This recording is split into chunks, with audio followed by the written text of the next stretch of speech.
أعوذ بالله من الشيطان الرجيم بسم الله الرحمن الرحيم الحمد لله رب العالمين والصلاة والسلام على أشرف الأنبياء والمرسلين سيدنا محمد وعلى آله وصحبه أجمعين اللهم رب اشرح لي صدري ويسر لي أمري واحلل عقدة من لساني يفقهوا قولي ولا حول ولا قوة إلا بالله العلي العظيم اللهم انفعنا بما علمتنا وعلمنا ما ينفعنا وعلمنا ما جهلنا وذكرنا ما نسينا.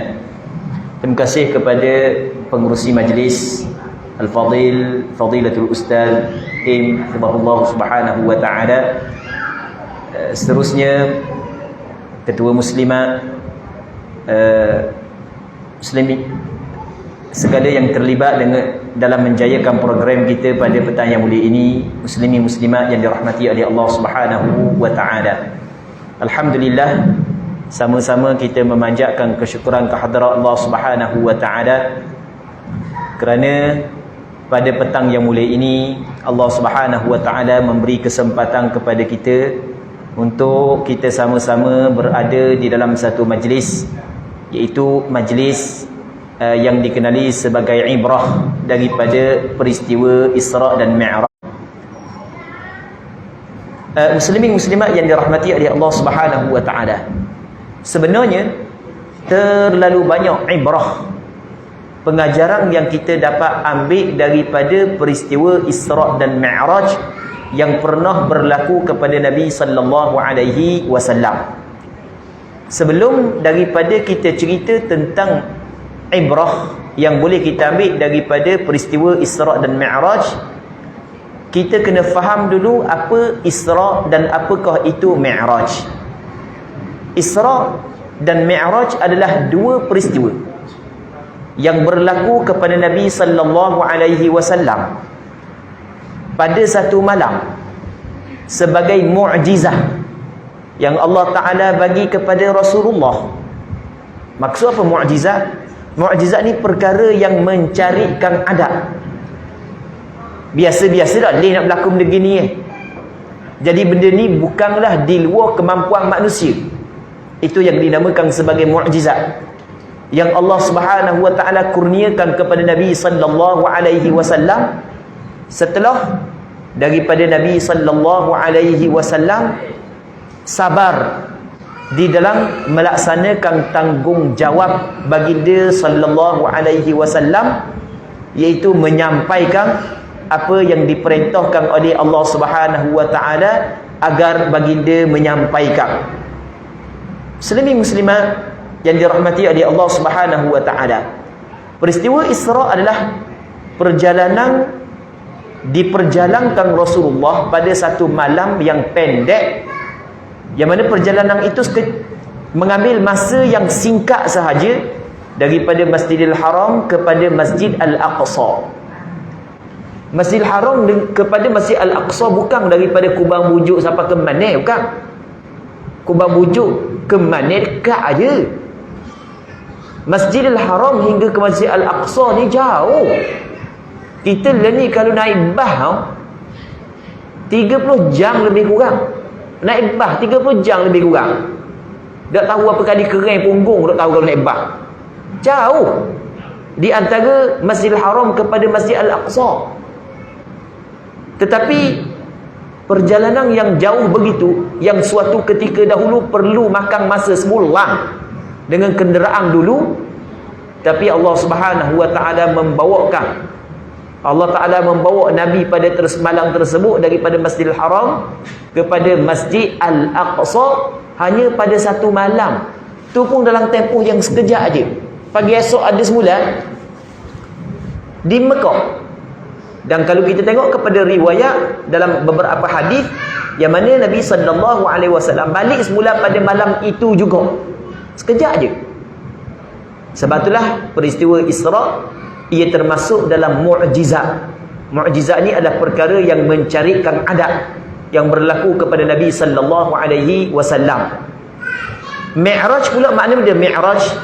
Mi'raj ini adalah Nabi sallallahu alaihi wasallam dibawa naik ke langit yang pertama, langit yang kedua, langit yang ketiga, daripada Palestin, daripada Masjid Al-Aqsa, Nabi SAW dibawa naik kepada langit pertama, langit kedua, langit ketiga dan langit berikutnya, sehingga kepada tempat yang Allah Ta'ala lebih mengetahui. Naik langit ini bukan mudah nak naik langit. Nak naik langit, jadi bukanlah benda yang di bawah kemampuan manusia, tetapi Allah Ta'ala yang membawa naik Nabi SAW pada malam tersebut. Sebab itulah peristiwa Isra' dan Mi'raj ia termasuk dalam perkara yang mencarikan adat yang Allah Ta'ala bagi kepada Nabi SAW. Kalau kita tengok sejarah dakwah Nabi SAW, sebelum daripada Allah Ta'ala mengurniakan kepada Rasulullah peristiwa Isra' dan Mi'raj, maka kita akan dapati Nabi SAW diuji dengan bermacam-macam ujian di dalam medan dakwah Nabi SAW. Kita belajar dalam Usuluddin, antara sifat yang wajib bagi para rasul adalah menyampaikan.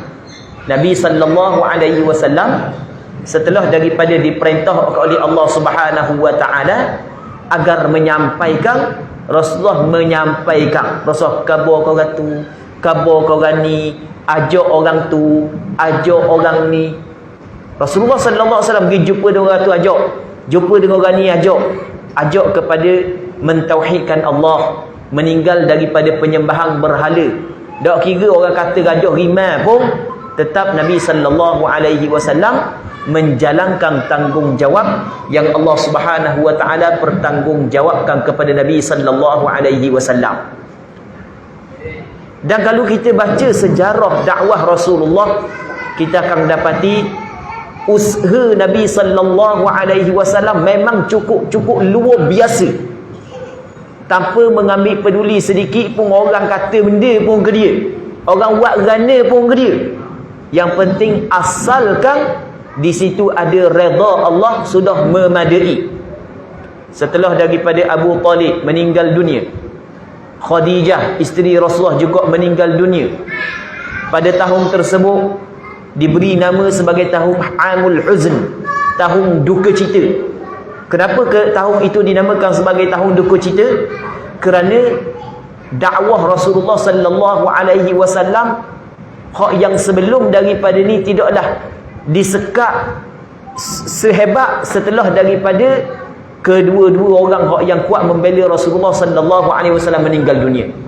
Lepas daripada Abu Talib yang kuat membela Rasulullah, setelah daripada Khadijah meninggal dunia, maka semua sudut jalan-jalan dakwah Rasulullah dihalang oleh musyrikin Mekah. Rasulullah SAW sedikit pun tidak lemah semangat.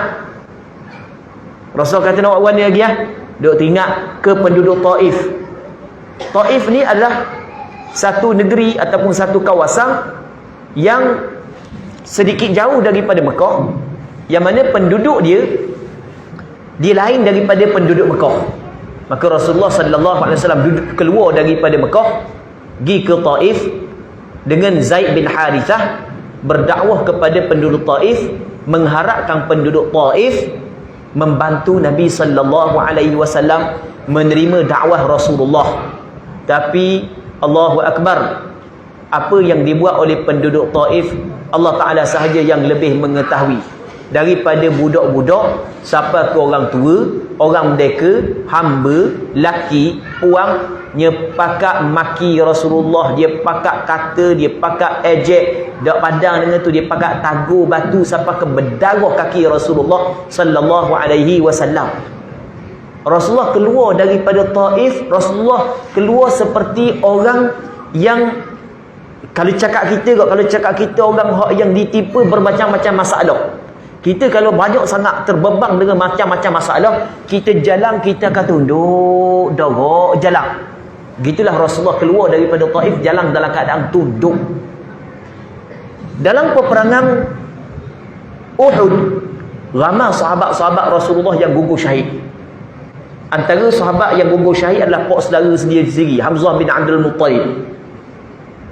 Jadi tamparan yang hebatlah kena kepada Rasulullah dan para sahabat yang lain.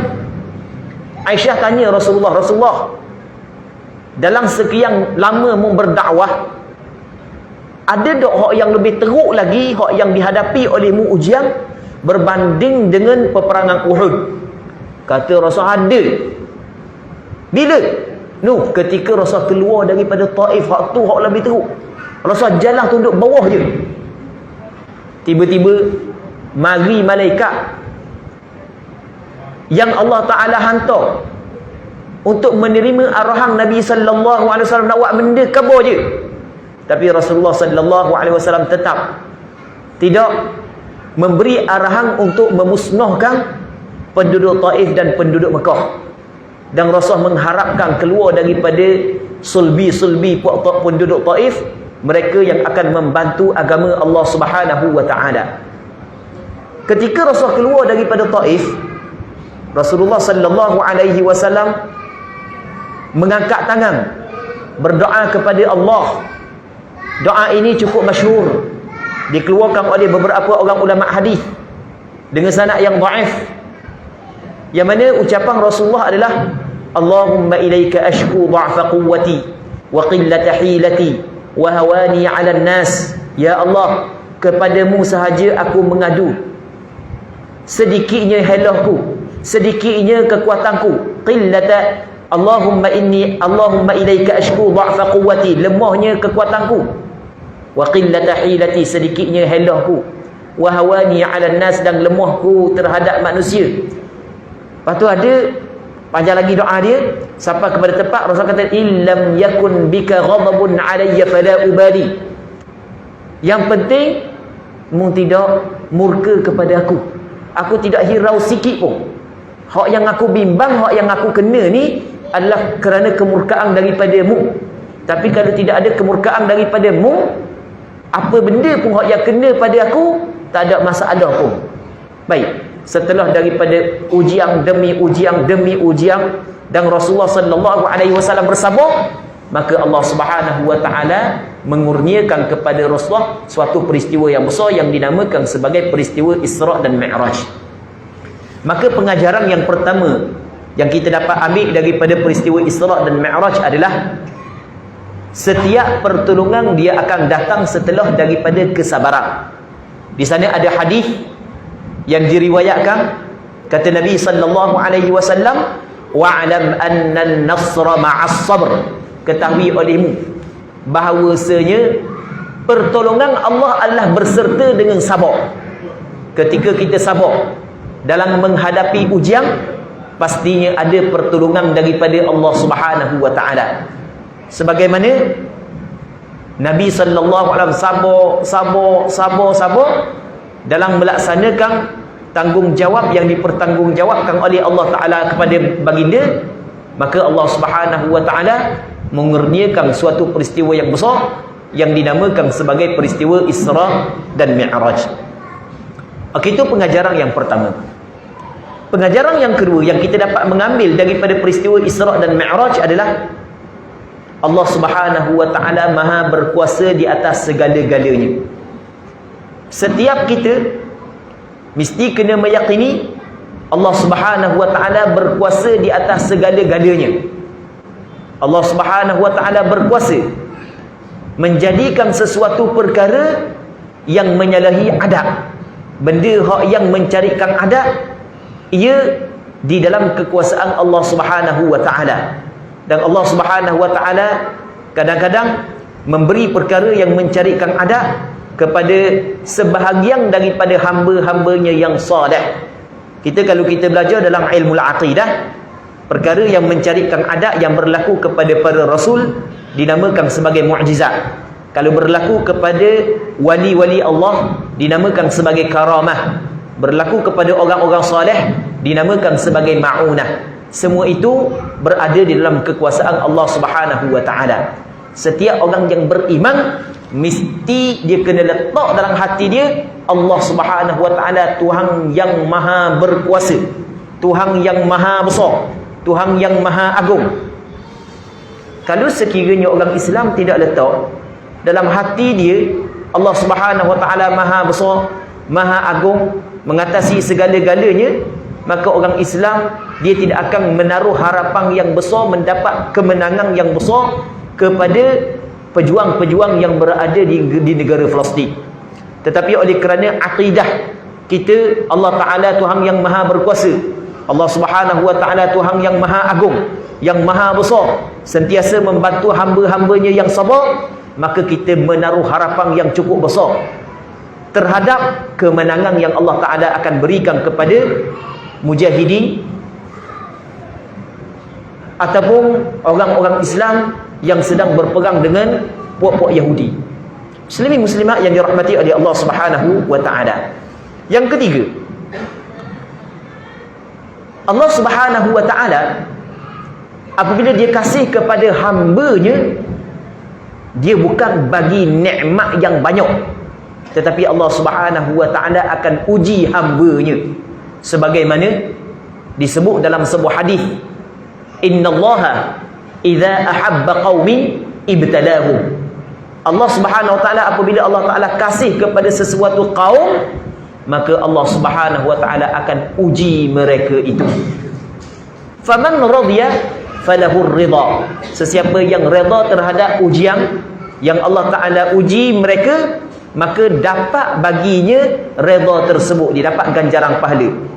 Tapi sebaliknya, sesiapa yang tidak redha dengan ujian tersebut, maka dosa tidak redha itu juga kembali kepada dia. Muslimin muslimat yang dirahmati oleh Allah Subhanahu Wa Ta'ala, kalau kita tengok di dalam hadis-hadis yang menceritakan tentang peristiwa Isra' dan Mi'raj, kita dapati ada berbagai-bagai cerita yang berlaku pada malam tersebut. Kalau kita nak berkongsi ke semua cerita itu, memang kita tidak mempunyai kesempatan masa. Cuma ada satu hadis yang diceritakan oleh Nabi sallallahu alaihi wasallam, yang mana hadis ini diperlihatkan kepada Rasul pada malam Mi'raj khusus untuk perempuan. Diperlihat pada malam Mi'raj khusus untuk perempuan. Maka suka hamba nak kongsikan hadis ini kepada para perempuan pada hari ini, pada petang ni. Yang mana satu ketika Nabi sallallahu alaihi wasallam berjalan dan Rasulullah melalui sekumpulan perempuan dari kalangan sahabiat. Rasul jalan-jalan, ada sekumpulan puak sahabiat duduk berkumpul, maka kata Nabi sallallahu alaihi wasallam kepada perempuan-perempuan sahabiat tersebut, ya ma'syaran nisa tasaddaqna fa inni uritukunna akthara ahli nar. Kata Rasul, wahai para perempuan, tasaddaqna, hendaklah kamu bersedekah, hendaklah kamu banyakkan bersedekah. Rasulullah sallallahu alaihi wasallam telah memberi satu penawar yang cukup besar kepada perempuan. Rasul kata, wahai perempuan, mu kena sedekah. Ini adalah penawarmu. Kalau mu makan penawar ni, mu akan selamat. Kalau mu tak makan penawar ni, Allahu Akbar, bimbang mu tak selamat. Tengok Rasul bagi penawar. Rasul akan bagi nyakit. Rasul akan bagi nyakit. Benda nyakit dia. Nyakit dia ni, fa inni uritukunna aktsara ahli nar. Maka sesungguhnya aku telah diperlihat kepada aku pada malam Mi'raj kebanyakan penghuni neraka dari kalangan perempuan. Kalau orang puan perhati hadis ni, maka sudah cukup untuk dia mencari bagaimanakah salah satu amalan yang dapat menyelamatkan dia daripada neraka Allah. Jadi pada malam tersebut, Rasulullah khabar kepada perempuan, wahai perempuan, ini adalah penawar yang mu perlu kena ambil. Sebab telah diperlihat kepada aku pada malam Mi'raj, kebanyakan penghuni neraka adalah dari kalangan perempuan. Orang puan ramai menjadi penghuni neraka. Dan penawar dia bersedekah. Tengok Rasulullah sallallahu alaihi wasallam khabar. Maka ada orang puan tanya, Rasulullah, dah sebab benda ramai perempuan menjadi penghuni neraka Rasulullah? Rasul kata, orang puan ni dia ada dua perangai dok comel dia. Bukan semua orang puan ada. Yang mana dua perangai dok comel ni, dia dapat dihapuskan dengan pahala sedekah. Yang pertamanya, kata Rasulullah, takfurnal la'na wa takfurnal ashir. Yang pertama, mu orang puang ni mulut mung lah. Kalau cakap kita mulut mung lah. Mulut mung ke Allahu akbar. Itu yang pertama. Yang keduanya adalah wa takfurnal ashir. Mung ni kalau awak baik, kalau suami mu, keluarga mu awak baik ni, kalau awak salah saja dah nampak dah baik. Nampak salah tu lah. Tu jadi perangai gitu. Tu dia panggil dia penyakit yang ada pada ramai perempuan penawar yang rosahkan bom dia, banyakkan bersedekah. Muslimin muslimat yang dirahmati oleh Allah Subhanahu wa taala. Peristiwa Isra Allah Subhanahu wa taala cerita dalam Al-Quran. Yang mana peristiwa Isra dicerita pada permulaan surah Al-Isra. Dalam Al-Quran kita ada satu surah yang dikenali dengan surah Isra. Yang hebatnya, surah Isra juga dinamakan sebagai surah Bani Israel. Surah Isra juga surah yang dinamakan sebagai surah Banu Israel. Banu Israel adalah anak cucu kepada Nabi Allah Yaqub. Orang-orang Yahudi sekarang ni tu, ia adalah anak cucu kepada Nabi Allah Yaqub. Tapi mereka tidak beriman kepada Nabi Muhammad sallallahu alaihi wasallam. Mereka hanya segelintir saja yang beriman. Jadi permulaan surah Isra, Allah Ta'ala cerita, yang mana Allah Ta'ala mulakan cerita dengan ucapan, dengan perkataan subhana. Kalau kita tengok dalam Al-Quranul Karim, muslimin muslimat yang dirahmati oleh Allah Subhanahu wa taala, dia tidak sama Allah Ta'ala memulakan ayat pada surah-surah. Ada ayat yang Allah Subhanahu wa taala mulakan dengan alif lam mim. Ada surah yang Allah Ta'ala mulakan dengan alif lam mim, alif lam ra, kaf ha ya ain sad, nun, yasin, qaf. Ada ayat-ayat surah-surah tertentu dalam Al-Quran Allah Ta'ala mulakan dengan huruf-huruf tertentu. Dan ada dalam Al-Quran Allah Ta'ala mulakan surah dengan ayat-ayat tertentu. Dan ada sebahagian daripada ayat dalam Al-Quran, sebahagian daripada surah dalam Al-Quran Allah Ta'ala mulakan dengan lafaz tasbih. Subhana, sabbaha, yusabbihu. Surah Isra Allah Ta'ala mulakan dengan lafaz tasbih. Kita bertasbih sama dah kan. Tambah-tambah kalau orang puang, kalau bab zikir ni dia gajing. Kalau ustaz khabar kelebihan zikir ni, gajing. Tak apa nak cara lelaki buat orang. Orang puang bergajing bab zikir ni. Antara zikir yang kita zikir dia subhanallah. Maksud dia subhanallah, maha suci Allah. Apa maksud maha suci? Maha suci daripada kekurangan. Sedikit pun tidak ada kekurangan. Maha suci daripada kekurangan. Allah Ta'ala bersifat dengan kesempurnaan.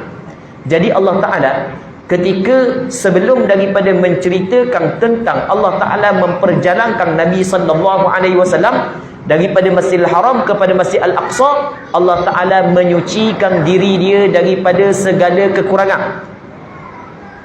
Tuhan yang sedikit pun tidak ada kekurangan, malahan dia bersifat dengan segala kesempurnaan. Tuhan inilah yang membawa Nabi sallallahu alaihi wasallam berjalan pada malam tersebut. Maka perjalanan yang berlaku kepada Nabi sallallahu alaihi wasallam pada malam tersebut adalah perjalanan yang suci.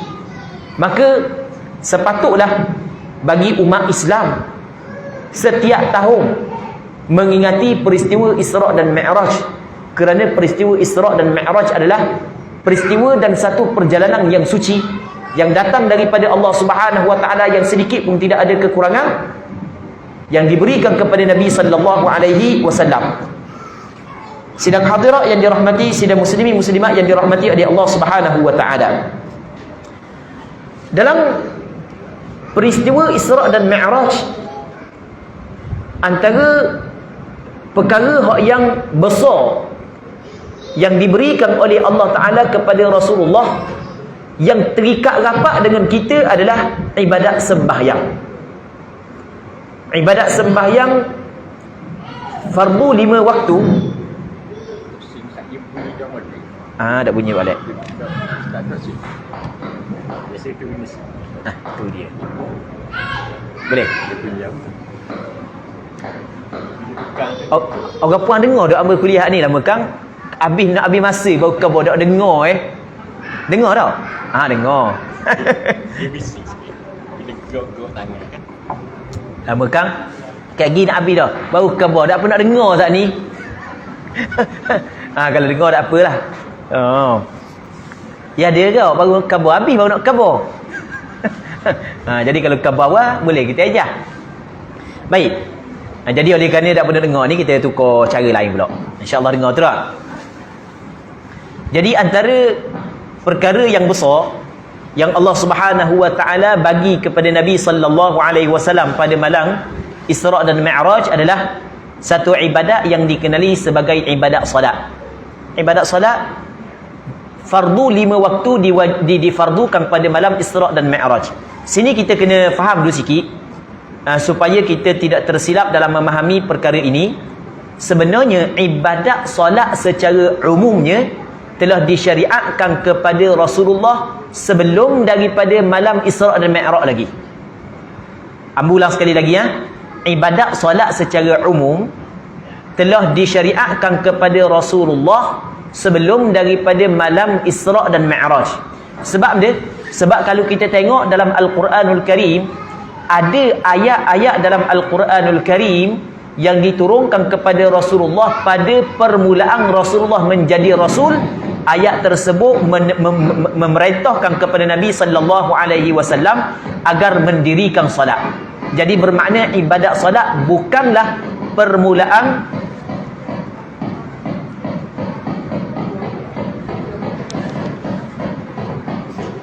takut sakut dengan set kita tau.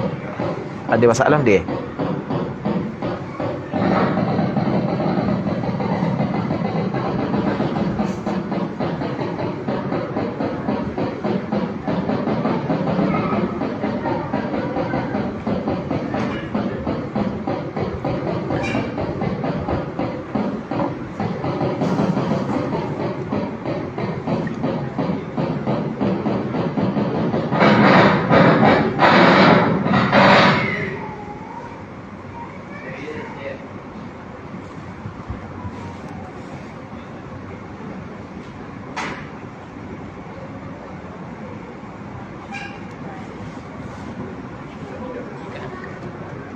Boleh.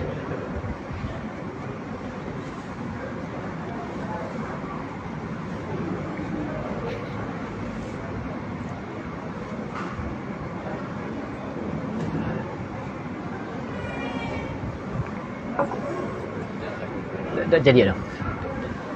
Baik, lain sikit bunyi ni. Muslimin muslimat yang dirahmati oleh Allah Subhanahu wa taala, antara perkara yang besar yang berlaku pada malam peristiwa Isra' dan Mi'raj yang terikat rapat dengan kita adalah pensyariatan ibadat solat fardu 5 waktu sehari semalam. Tadi yang berada cerita tentang pensyariatan ibadat solat secara umumnya telah diwajibkan ataupun telah disyariatkan kepada Rasulullah sebelum malam Isra' dan Mi'raj. Kerana kita dapati di sana ada ayat-ayat Al-Quran yang diturunkan kepada Rasulullah sebelum daripada peristiwa Isra' dan Mi'raj, yang mana dalam ayat tersebut menuntut agar Nabi sallallahu alaihi wasallam mengerjakan solat. Manakala pensyariatan solat pada malam Isra' dan Mi'raj adalah pensyariatan solat fardu 5 waktu. Pensyariatan solat fardu 5 waktu. Itu permulaan pensyariatannya adalah pada malam Isra' dan Mi'raj. Maka antara pengajaran yang kita dapat ambil pensyariatan ibadat solat disyariatkan kepada Rasulullah pada malam Isra' dan Mi'raj adalah ibadat solat ini adalah satu anugerah yang cukup besar yang Allah Ta'ala kurniakan kepada Nabi Muhammad sallallahu alaihi wasallam dan pada umat-umatnya. Maka setiap ummah Nabi Muhammad sallallahu alaihi wasallam mesti kena menganggap ibadat solat itu adalah ibadat yang mulia agar dia dapat menjaga dan melaksanakan ibadat solat tersebut dengan sempurna sesuai dengan tuntutan agama itu sendiri. Muslimin muslimat yang dirahmati oleh Allah Subhanahu wa taala. Baru ni hamba ada buat dijemput untuk buat ceramah juga berkait dengan Isra' Mi'raj juga di markah di Kubang Lembek. Lepas daripada makan, kita pun makan. YB ada sekali cakap dengan YB. YB kata YB pernah jumpa di Terengganu ada orang masih lagi tak pandai semayang. YB ke bawah gambar. Masa tu ada 2-3 orang. Ustaz Mam Belara pun ada. Kita kejut ada lagi orang Terengganu hak tak pandai semayang. Kalau negeri luar tu mana Sabah, ni negeri Terengganu.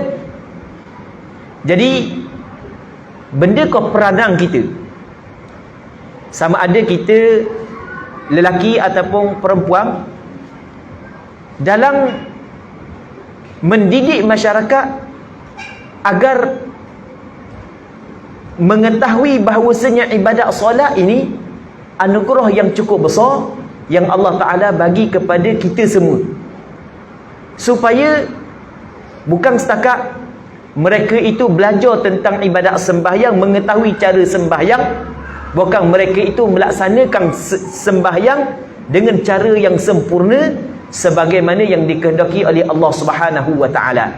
Ini menjadi kewajipan kepada kita semua. Menjadi kewajipan kepada kita semua.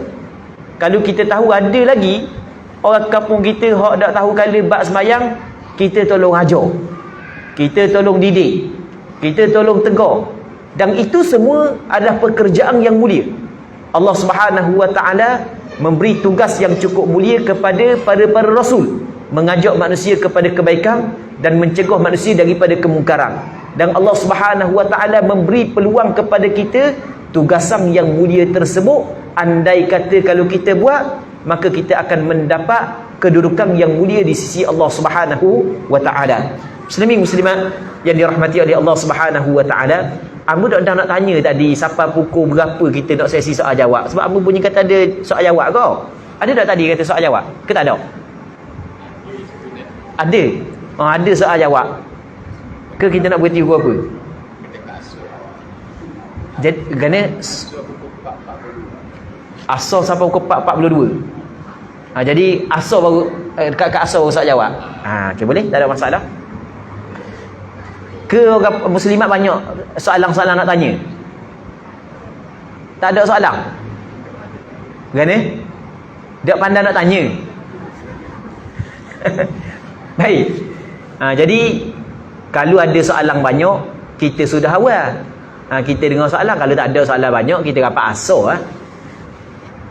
Sidang hadir muslimin muslimat yang dirahmati oleh Allah Subhanahu wa taala. Dalam hal yang berkait dengan ibadat solat, ada perkara-perkara yang penting yang perlu kita kena tahu. Antaranya adalah ibadat solat ini ada syarat-syarat wajib dan ada syarat-syarat sah. Ada rukun solat, ada perkara yang membatalkan solat.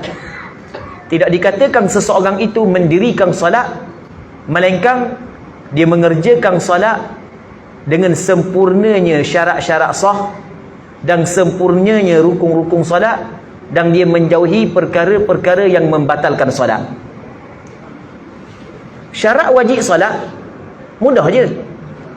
Kalau orang ni ada syarat ni, maka wajiblah dia solat. Kalau tak ada syarat ni, tak wajiblah dia solat. Yang pertamanya Islam, orang kafir tak wajib solat. Tapi walau bagaimanapun tetap orang kafir akan diseksa kerana tidak solat. Yang keduanya adalah berakal. Orang gila tak wajib solat. Bahkan orang gila kalau dia sembuh sekali pun tetap dia tidak wajib qada solat-solat yang ditinggalkan di zaman gila dia. Yang ketiganya adalah balik. Kanak-kanak tak wajib solat. Cuma budak ni apabila telah berusia 7 tahun, maka Allah Ta'ala melalui lidah Nabi sallallahu alaihi wasallam memerintahkan kepada kita supaya kita suruh budak-budak yang umur 7 tahun supaya sembahyang. Budak-budak tak wajib sembahyang, cuma wajib kepada ibu bapa dia. Bila budak tu umur 7 tahun kena suruh solat. Kadang-kadang ada sebahagian orang kita dia tak faham bab ni. Dia tak faham bab ni. Dia dalam keadaan dia tidak sedar bahawasanya dia telah melakukan perkara yang salah. Budak umur 7 tahun, umur 8 tahun, apa yang diwajibkan kepada ibu bapa dia? Ibu bapa dia kena suruh budak sembahyang. Sebab Nabi sallallahu alaihi wasallam menyebut dalam sebuah hadis, muru auladakum bis-salati wa hum abna'u 7 sinin. Hendaklah kamu menyuruh anak-anakmu solat ketika dia berusia 7 tahun. Umur 7 tahun kena solat. Ada pula sebahagian daripada mak, dia tengok anak dia duk main, biarlah siang kau nak main, balik kalau lewat dak ni.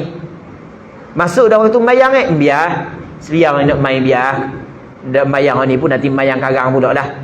Balik lewat dah sekolah saat ni, lelah sampai rumah pukul 5.30 dah. Jadi biar nak main game sekejap, nak main aset sekejap, lepas tu dah suruh pergi main bola sekejap. Mayang biarlah, mayang tu. Itu sebenarnya adalah salah. Itu sebenarnya adalah tidak betul. Kerana diwajibkan kepada ibu bapa kena suruh anak solat ketika anak berusia 7 tahun. Bukan tak suruh solat, bukan kena suruh solat. Antara syarat wajib solat lagi adalah mesti kena suci daripada haid dan nifas. Yang mana ni melibatkan perempuan. Perempuan yang datang haid dan datang nifas tidak wajib solat. Bahkan apabila suci nanti daripada haid dan nifas, tidak wajib juga kepada perempuan tersebut qada balik solat yang ditinggalkan ketika haid dan nifasnya. Orang puan kalau dia datang haid, dia datang nifas, tak wajib solat. Selepas daripada mengalami suci daripada haid dan nifas, maka wajib dia kena solat. Tapi hak yang masalahnya, ada juga orang puan dia tak solat. Sebab dia kata kerana haid. Pada hakikatnya tak ada pun haid pada dia. Ada juga. Ada sebahagian daripada orang puan di tempat kita, apabila haid dia kering, dia tidak akan solat melainkan dia tunggu dulu sehari semalam. Tapi mocik-mocik hok mari ni, hok dengar ni, berhenti lama dah haid. Tak apalah, kita nak cerita. Dah tahu ustaz dah cakap bab haid ustaz malam hari ni. Padahal mocik ni nak mati belenda dah 10 tahun dah berhenti haid. Okey, kita nak cover hukum. Mungkin ada sebahagian daripada makcik orang berhenti dah haid ni yang melibatkan ibadat solat dia, rupa-rupanya dia ingat tak wajib solat. Rupanya wajib solat. Ada sebahagian orang puan apabila darah dia kering, dia tidak solat, mereka kena cukup sehari semalam dulu. Cukup sehari semalam baru dia solat. Perbuatan ini adalah salah, tak betul. Apabila darah kering, apa awak dah tunggu sampai ke sehari semalam? Sebab haid ini adalah darah. Apabila tidak ada darah, awak nak tak mau solat apa? Itu adalah perbuatan ataupun pekerjaan yang sebahagian daripada muslimat di tempat kita salah. Dia sepatutnya wajib kena solat, tetapi dia tidak solat. Baik. Antara perkara yang berkait dengan haid lagi, yang mana ada sebahagian daripada perempuan tidak tahu, dia ingat tak wajib solat, tapi pada hakikatnya adalah wajib solat adalah ketika mana dia suci, dia tak ada darah, masuk waktu solat, tiba-tiba darah tubik. Daripada masuk waktu hingga darah tubik, sempat untuk dia mengerjakan solat, tapi dia tidak mengerjakan solat kerana mungkin ada dia nak sipang dulu ke, dia nak masak dulu ke, dia nak kemas rumah dulu ke. Jadi apabila darah tubik, dia pun tak solat adalah. Sedangkan daripada permulaan masuk waktu hingga keluar darah, dia sempat tempoh masa untuk solat. Maka apabila dia mengalami suci nanti, wajib dia kena qada balik solat tersebut. Mocik-mocik faham ke tak? Faham kan? Faham sikit-sikit. Tak jadi faham sikit-sikit, dia kena faham sungguh. Abu ulang sekali lagi. Orang puang ni sekarang ni tak ada hik dia ni, tak ada hik. Masuk Zuhur, masuk Asar, Maghrib, Isyak, Subuh tak kira lah. Dia tak solat lagi. Dia biasa gitu kan, orang puang lambat sikit bab solat ni. Dia tak macam orang lelaki. Orang lelaki mari surah masjid. Orang puang ni masuk waktu, kalau nak nyapu dulu, nak nanak dulu, nak siai ikang dulu, nak basuh baju dulu. Nak kemas rumah dulu, lipat kain dulu. Betul gitu kan?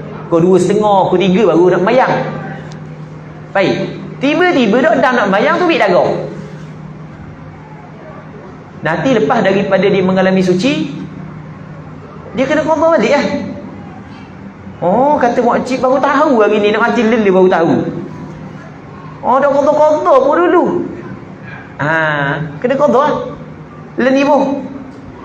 Kena buat anggaran, berapa waktu aku kena qada? Kena qada. Itu yang pertama. Yang keduanya, berkait dengan orang puang yang pada penghujung waktu solat hik dia berhenti, juga wajib dia kena solat. Contoh, hik dia berhenti dalam waktu Zuhur, berbaki waktu Zuhur 5 minit lagi, wajib kena solat Zuhur. Hik dia berhenti dalam waktu Asar, berbaki waktu Asar 5 minit lagi, wajib dia kena solat Asar. Hik dia berhenti dalam waktu Maghrib, berbaki waktu Maghrib 5 minit lagi, wajib dia solat Maghrib. Sama juga Isyak, Subuh. Kalau dia tidak sempat untuk solat dalam waktu, dia kena mandi wajib dan kena qada balik solat tersebut. Itu kena ingat. Sebab perempuan begini, dia tidak gugur kewajipan solat daripada dia. Lepas tu lagi, kalau perempuan yang suci di dalam waktu Asar, wajib dia kena sembahyang Asar. Dalam masa yang sama, wajib dia kena sembahyang Zuhur. Walaupun pada sembahyang Zuhur darah masih lagi ada. Perempuan yang suci dalam waktu Isyak, wajib dia kena sembahyang Isyak. Dalam masa yang sama, wajib dia kena sembahyang Maghrib. Walaupun darah masih lagi ada dalam waktu Maghrib. Tapi kalau darah dia berhenti dalam waktu Maghrib, wajib dia kena sembahyang Maghrib. Isyak tu jelas dah sebab tak ada darah dah. Adakah wajib dia sembahyang Asar? Jawapannya tidak wajib dia sembahyang Asar. Kalau darah berhenti dalam waktu Subuh, wajib dia kena sembahyang Subuh. Adakah wajib dia kena sembahyang Isyak? Jawapannya tidak wajib dia kena sembahyang Isyak. Dan apa kalau darah berhenti dalam waktu Asar, wajib dia kena sembahyang Asar. Lepas tu wajib dia kena sembahyang Zuhur. Sama juga darah berhenti dalam waktu Isyak, wajib kena sembahyang Isyak. Lepas tu wajib juga dia sembahyang Maghrib, kerana Zuhur dengan Asar adalah satu waktu. Maghrib dengan Isyak juga adalah satu waktu. Makcik-makcik faham tak maksud satu waktu? Faham tak? Jamak. Tahu tu. Tahu tak maksudnya satu waktu? Tahu dah kan? Jadi oleh kerana Zuhur dengan Asar adalah satu waktu, Maghrib dengan Isyak adalah satu waktu, ketika darah berhenti dalam waktu Asar, bermakna berbaki lagi waktu Zuhur bagi dia.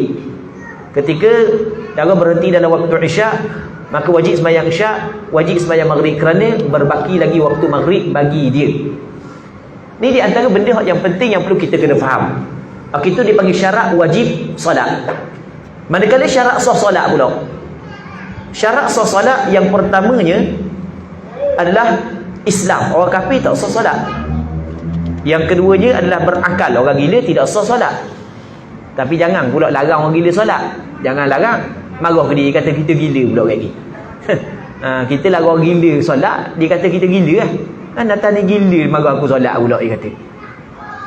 Orang gila tak payah larang lah, nak solat. Tapi solat dia tidak sah, kerana syarat sah solat mesti kena berakal. Yang ketiganya adalah mumayyiz. Kanak-kanak yang tidak mumayyiz, tidak sah solat dia. Budak baru umur 2 tahun setengah dah mayyiz lagi, tak sah solat dia. Ini nak solat bersama dengan ayah dia, mak dia, tu terpulang kepada dia, tapi solat dia tidak sah. Sama syarat sah lagi adalah mesti kena suci daripada haid dan nifas. Perempuan yang mengalami haid, perempuan yang mengalami nifas, tidak sah solat dia. Bahkan kalau tengah dia solat, tiba-tiba datang darah, maka batal solat dia. Ada orang puang tengah-tengah dia solat, tiba-tiba tubik darah, boleh tak dia nak meneruskan solat dia? Tak boleh, dia kena batal. Dia tak boleh dah. Saya sembahyang berjemaah, malu lah saya nak tubik. Boleh tak saya tunggu, biar tubik darah? Sebab biasa darah saya mula-mula tubik sikit je, dah tubik banyak. Jadi saya nak sudah agak dengan Tok Imam, boleh ke tak? Hukum dia boleh ke tak? Boleh tak agak-agak? Tak boleh. Haram kita sembahyang dalam keadaan tidak cukup syarat sah solat. Dan awak buat ni, kalau orang puang tengah solat tiba-tiba darah hid, awak buat ni, berhenti je, kena pergi salang ke tak?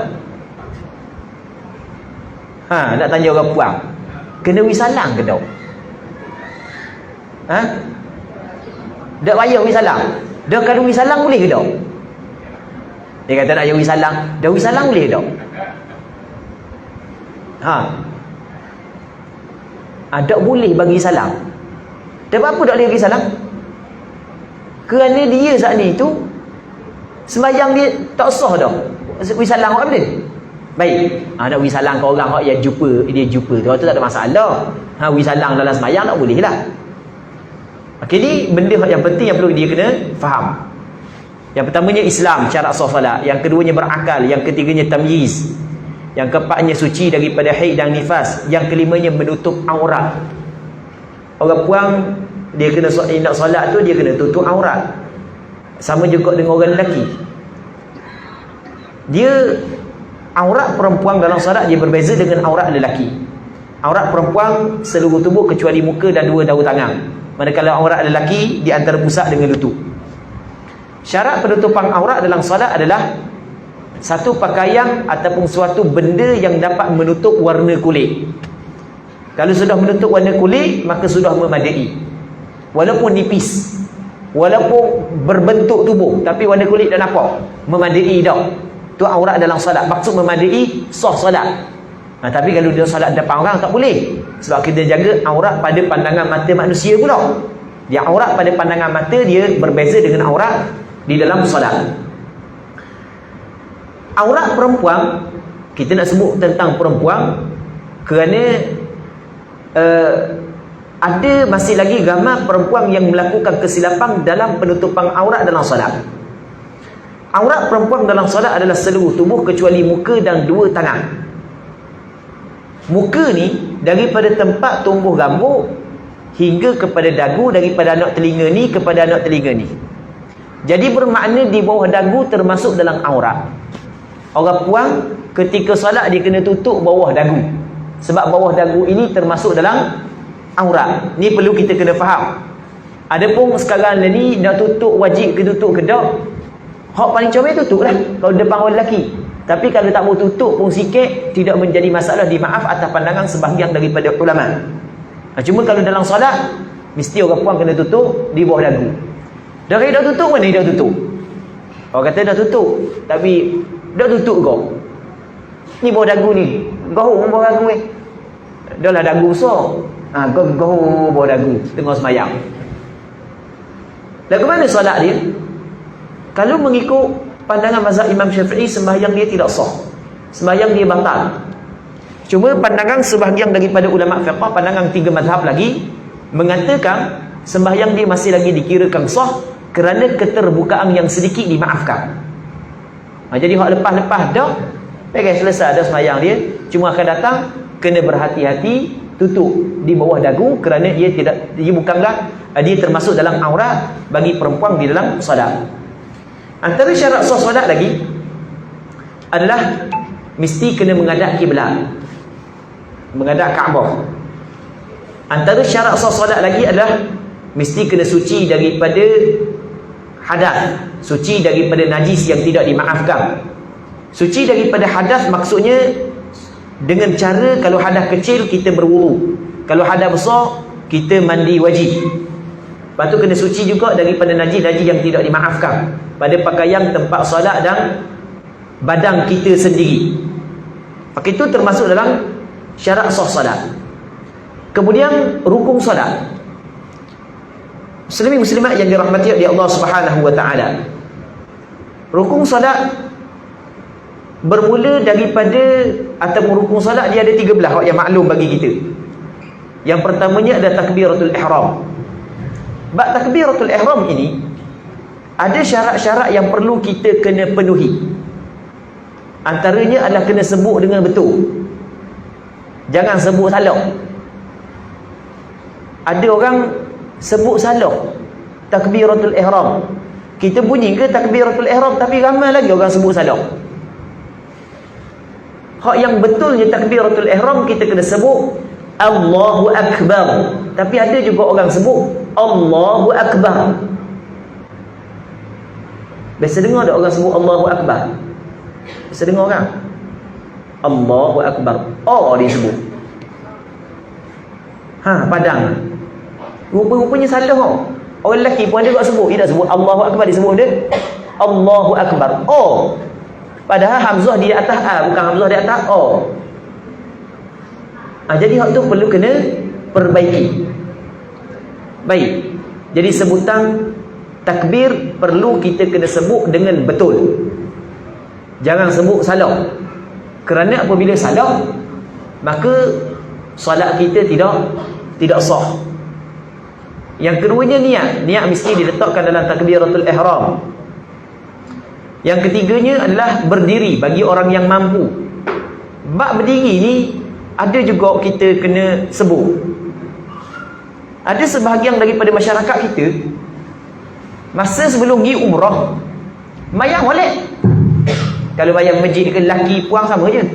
Mayang masjid mayang berdiri molek. Lepas balik umrah tu di masjid cari kursi lalu duduk mayang. Ada juga sebahagian daripada segelintir masyarakat kita. Sebab dia? Sebab masa dia pergi Mekah, dia tengok orang-orang Arab dalam Masjid Nabawi, dalam Masjidil Haram, nak sembahyang ambil kursi duduk. Oh, dia kata rupanya boleh, kata. Dia pun balik ke kampung, nak sembahyang cari kursi. Dia orang tanya, apa sembahyang atas kursi tu? Dia kata, kamu tengok orang Mekah sembahyang gitu. Oh, dia pun tengok siapa sembahyang orang Mekah, ulama ke siapa? Tak boleh kalau nak sembahyang fardu, kalau kita mampu berdiri, tak boleh kita sembahyang duduk. Mesti kita kena sembahyang berdiri. Ada seorang sahabat Rasulullah, nama dia Imran bin Husayn. Imran bin Husayn, Allah Ta'ala uji dia dengan penyakit buasir. Teruk, sakit dia. Tapi dia sabar di atas sakit tersebut. Maka dia mari jumpa dengan Rasulullah, tanya tentang solat. Takut-takut ada kelonggaran untuk dia solat ni, sebab dia sakit. Dia sakit, dia mari jumpa dengan Rasul, tanya Rasul tentang solat, takut-takut ada kelonggaran. Kata Rasulullah sallallahu alaihi wasallam kepada dia, salli qa'imah, mu kena sembahyang dalam keadaan berdiri. Tengok maksud dia, sakit dia tidak menggugurkan kewajipan berdiri. Bila dak wajib berdiri, fa in lam tastati' fa qa'ida. Kalau mu tidak mampu berdiri, barulah mu sembahyang dalam keadaan duduk. Saya sakit, adakah sakit boleh awak sembahyang duduk? Tak. Hak yang boleh awak sembahyang duduk ketika awak tidak mampu berdiri. Sebab bukan semua sakit tidak mampu berdiri. Betul tak gitu? Dia tengok hari raya baru ni tu ramai keluarga dia puan pakai subang lah keren tindik dia tutup lubang lama dah tua dah ni, tapi tengok comel pula orang pergi tindik dia pergi tindik attack.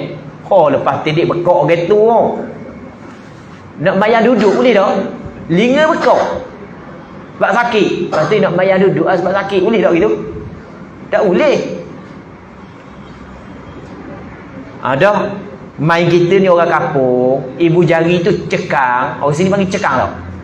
Cekang ibu jari kebetulan kawan kita dia jenis bola, dia jijak sampai ke darah.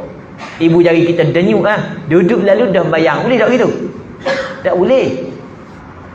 Semayang fardu mesti kena berdiri. Kalau tidak mampu berdiri, barulah duduk. Dan boleh juga duduk kalau kita mampu berdiri. Tapi kalau kita berdiri ke Allah, susah sangat.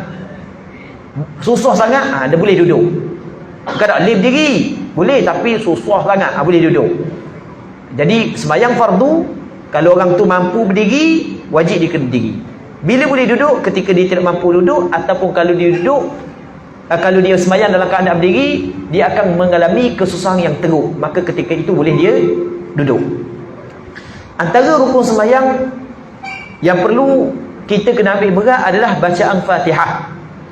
Kerana Nabi SAW menyebut dalam sebuah hadis, la salata liman lam yaqra' bi Fatihatil kitab. Tidak ada salat bagi mereka yang tidak membaca suratul Fatihah. Suratul Fatihah wajib kepada orang sembahyang seorang diri, tok imam, makmum pada setiap rakaat.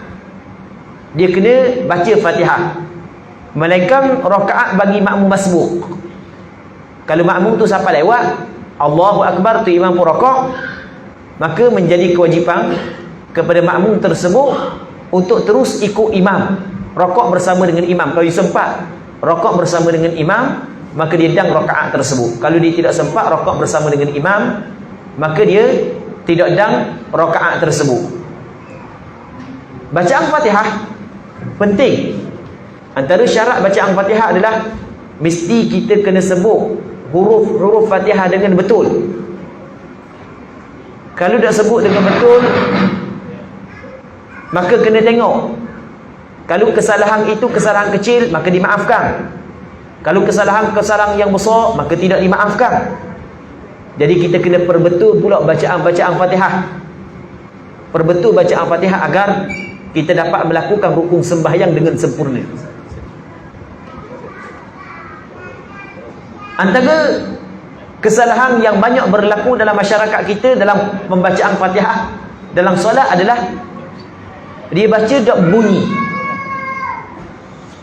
gerak mulut je, bunyi dah. Sedangkan di antara syarat sah bacaan Fatihah mesti kena memperdengarkan diri dia. Tapi linga dia bukan linga pekak lah, linga dengar. Kalau linga pekak, tepik pun tak pernah dengar. Jadi kalau linga dia normal, kalau baca kodoh ni, dengar dah linga dia, maka sudah memadai. Tapi jangan baca kuat sangat. Kalau baca kuat, sedangkan solat itu tidak dituntut baca kuat, maka hukum dia makruh. Bahkan kadang-kadang bertukar menjadi haram kalau kita sembahyang ramai-ramai. Kita sembahyang macam kita baca kuat, mengganggu orang tepi. Orang tepi dia tak dia nak pergi baca Fatihah sebab terganggu dengan bacaan kita, maka perbuatan tersebut adalah salah. Sidang hadirat yang dirahmati oleh Allah Subhanahu wa taala, banyak lagi tentang rukun sembahyang yang mana kita sentuh sedikit berkait dengan sembahyang ini, kerana pada malam Isra' dan Mi'raj, antara perkara yang besar yang Allah Ta'ala kurniakan kepada Rasulullah yang berkait rapat dengan kita adalah ibadat solat.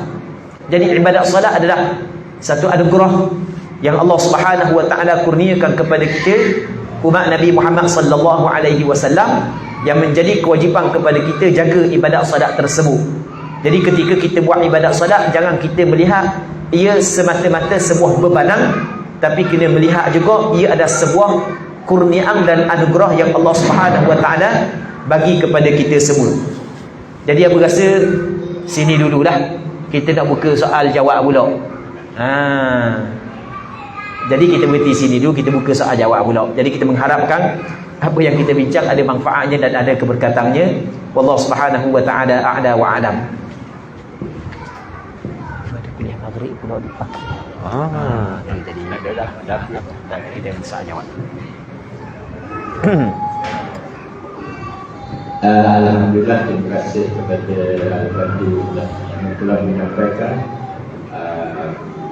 itulah peristiwa ataupun ibrah Isra' dan Mi'raj pada semua pada petang ni. Jadi kita masih ada lagi ni, kena buka pada apa-apa soalan ke bertanya ke muslim ahli sekian.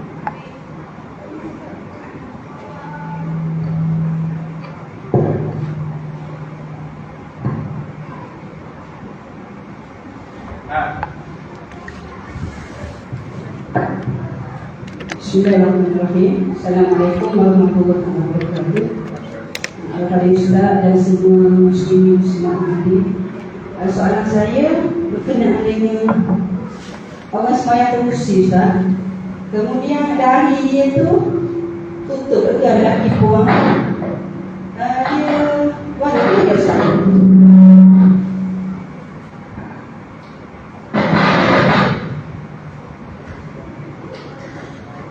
Jadi orang yang semayang tak khusi, tak kira lelaki puang tapi dahi dia tutup, boleh ke tak?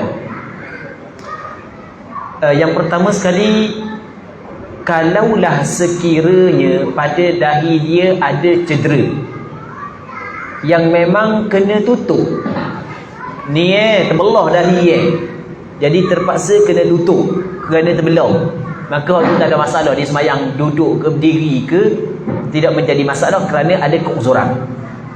Yang kedua, dia tidak ada sebarang keuzuran, dahi dia tutup. Okey, kita tengok dahi tutup tu tutup belaka ke tutup sebahagian. Kalau tutup sebahagian, masa dia sujud masih lagi ada kawasan dahi yang kena pada tempat sujud, maka tidak menjadi masalah. Maksudnya tidak menjadi masalah, masih lagi dikirakan sah sujud dia. Kerana hak yang wajib kita kenakan dahi pada tempat sujud adalah sebahagian daripada dahi, bukan semua dahi. Okey. Yang ketiga, kalau tutup habis dahi sehingga kan kalau dia sujud memang tak kena sikit pun dahi,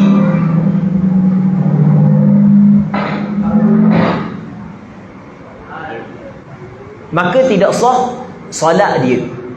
Maka tidak sah solat dia. Melainkan kalau dia tidak mampu untuk sujud seperti biasa. Dia ni terpaksa sembahyang duduk kerana tak boleh nak berdiri. Dia tidak boleh sujud macam biasa, dia sujud isyarat sahaja. Maka ketika tu kalau dahi tutup pun tidak menjadi masalah sebab memang dia tidak boleh sujud seperti biasa. Wallahu a'lam.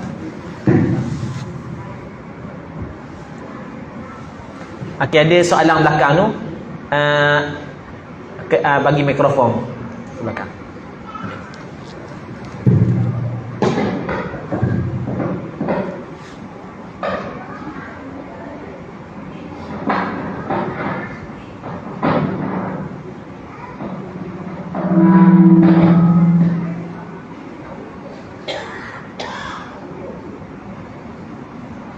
Assalamualaikum warahmatullahi wabarakatuh.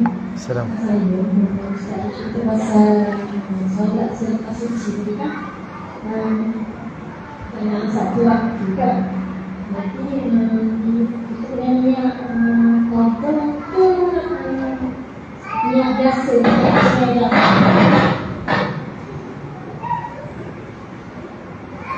Baik. Berkenaan dengan masalah solat, boleh. Berkenaan dengan masalah solat setelah daripada perempuan mengalami suci.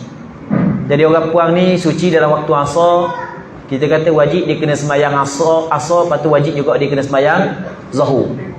Soalannya orang puang nak tanya pula, kena niat qada ke kena niat tunai? Gitu kan? Kita sembahyang tu saja aku sembahyang fardu zuhur 4 rakaat qada, atau sembahyang saja aku sembahyang fardu zuhur 4 rakaat tunai. Baik. Jawapannya, yang pertama sekali kita kena faham niat qada dan tunai tidak diwajibkan. Niat qada dan tunai tidak diwajibkan. Kita sembahyang zuhur tunai, adakah wajib kita niat tunai? Tak wajib, cukup kita niat aku sembahyang fardu zuhur makmum.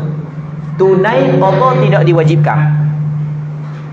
Sembahyang qada tidak wajib kita niat qada, sembahyang tunai tidak wajib kita niat tunai. Boleh faham dari situ kan? Itu yang pertama. Yang kedua, sembahyang tersebut jatuh qada ke tunai? Jawapannya, kalau kita sembahyang zuhur di dalam waktu asar dikira tunai. Sebab kita kata pada tadi, kenapakah perempuan itu wajib kena sembahyang zuhur ketika darah berhenti dalam waktu asar? Kerana untuk dia masih lagi berbaki waktu zuhur. Jadi apabila masih lagi berbaki waktu zuhur, bermakna dia sembahyang zuhur dalam waktu asar, sebenarnya dia sembahyang zuhur dalam waktu zuhur bagi dia. Sebagaimana orang yang bermusafir, contoh hamba ni, hamba musafir, hamba duduk di masjid. Tadi hamba ada jamuat takdim. Contoh hamba buat jamuat takhir zuhur dalam waktu asar. Pukul 5 lagi hamba sembahyang zuhur, lepas tu sembahyang asar. Hamba sembahyang zuhur sembahyang tunai ke qada? Tunai. Faham tak lagi? Sebab waktu asar adalah waktu zuhur bagi hamba. Sama juga perempuan yang mengalami suci di dalam waktu asar, Zuhur adalah waktu asar adalah waktu zuhur bagi dia. Jadi kalau dia sembahyang zuhur di dalam waktu asar masih lagi dikira tunai bagi dia. Tapi kalau dia suci pada penghujung waktu asar, 5 minit lagi nak habis waktu asar, suci, wajib dia kena sembahyang asar, wajib kena sembahyang zuhur. Dia pergi mandi wajib, campur waswah pula. Lepas daripada selesai mandi wajib, masuk maghrib. Jadi dia pun sembahyang zuhur dan asar dalam waktu maghrib. Zuhur dengan asar dalam waktu maghrib jatuh qada, bukan jatuh tunai, kerana ada habis dah waktu dia. Wallahu a'lam.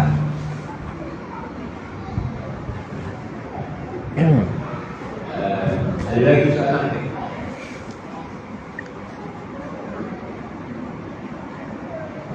Alhamdulillah, saya waktu yang Muslimin yang Muslimin dan Muslimat saya assalamualaikum warahmatullahi wabarakatuh. Jadi persoalan saya antaranya Ismail orang Zurah duduk atas kursi sama duduk atas takhta. Ini dia seorang Ismail duduk atas kursi dia dapat dia dengan berdiri lepas tu dia rokok maknanya berdiri. Lepas tu dia tak mesti. Allah SWT datang ni maknanya dia tak boleh berdiri tapi dia boleh sujud boleh rokok dia boleh lah. Habis itu dia boleh. Maknanya antara dua tu maknanya lebih apa? Apa maknanya? Baik. Soalan dia, kalau dia sembahyang atas kursi, duduk atas kursi, maka masa takbiratul ihram tu dia boleh takbir dalam keadaan berdiri. Cuma kalau duduk atas kursi, nak turun rokok tak boleh dah, nak turun sujud tak boleh dah. Tapi kalau dia sembahyang duduk atas latar, maka dia boleh rokok macam biasa. Bukan, dia boleh sujud macam biasa. Gitu kan? Dia boleh sujud macam biasa. Okey, mana lebih afdal di antara dua perkara tersebut? Okey, jawapannya orang yang tidak mampu berdiri boleh dia sembahyang dalam keadaan duduk. Kalau dia tidak mampu berdiri, boleh dia sembahyang dalam keadaan duduk. Apabila dia sembahyang dalam keadaan duduk, maka sujud yang boleh dilakukan seperti biasa, mesti dia kena lakukan seperti biasa. Cuma kalaulah dia sembahyang duduk atas kursi, dia boleh mengangkat takbiratul ihram dalam keadaan berdiri. Baik, maka dia mesti kena angkat takbiratul ihram dalam keadaan berdiri. Lepas tu kalau dia tak mampu nak berdiri, terus berdiri, barulah dia duduk. Okey, di antara dua perkara tersebut mana lebih afdal? Jawapannya adalah, kalau kita tengok di dalam kitab fiqh, ketika ulama fiqh membincangkan tentang cara duduk yang lebih afdal, ulama fiqh kata duduk tahiyat awal ataupun tahiyat akhir. Kerana duduk tahiyat awal, tahiyat akhir adalah duduk yang disyariatkan dalam solat. Manakala duduk atas kursi, dia tidak termasuk dalam duduk yang disyariatkan dalam solat. Maka tengok kepada sudut tu lebih afdal, dia duduk di atas latar sebagaimana sama ada duduk tahiyat awal ataupun tahiyat akhir, kemudian dia sujud seperti biasa. Wallahu a'lam.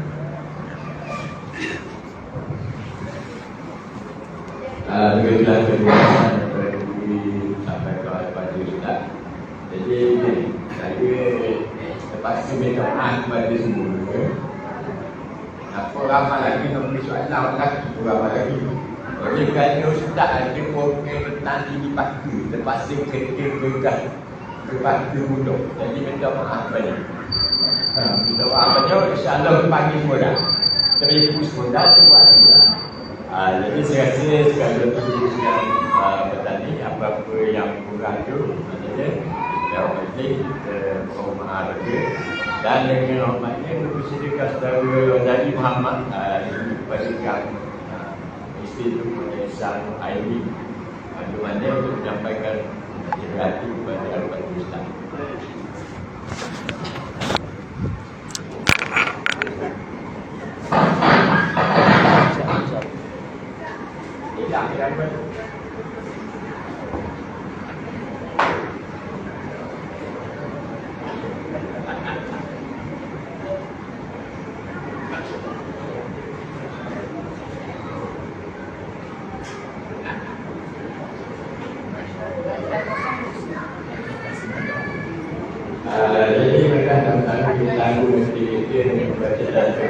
warahmatullahi wabarakatuh.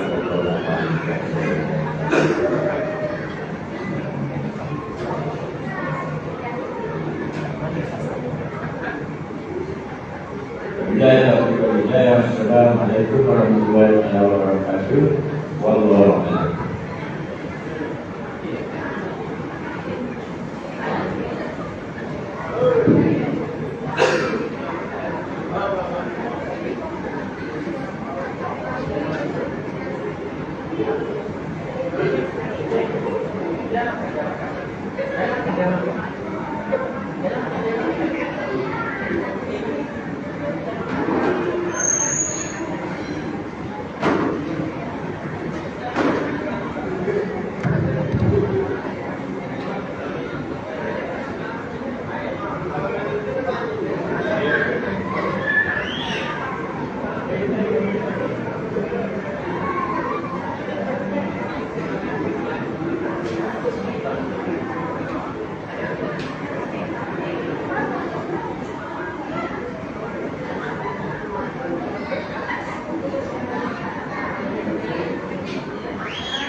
Okey, Pak.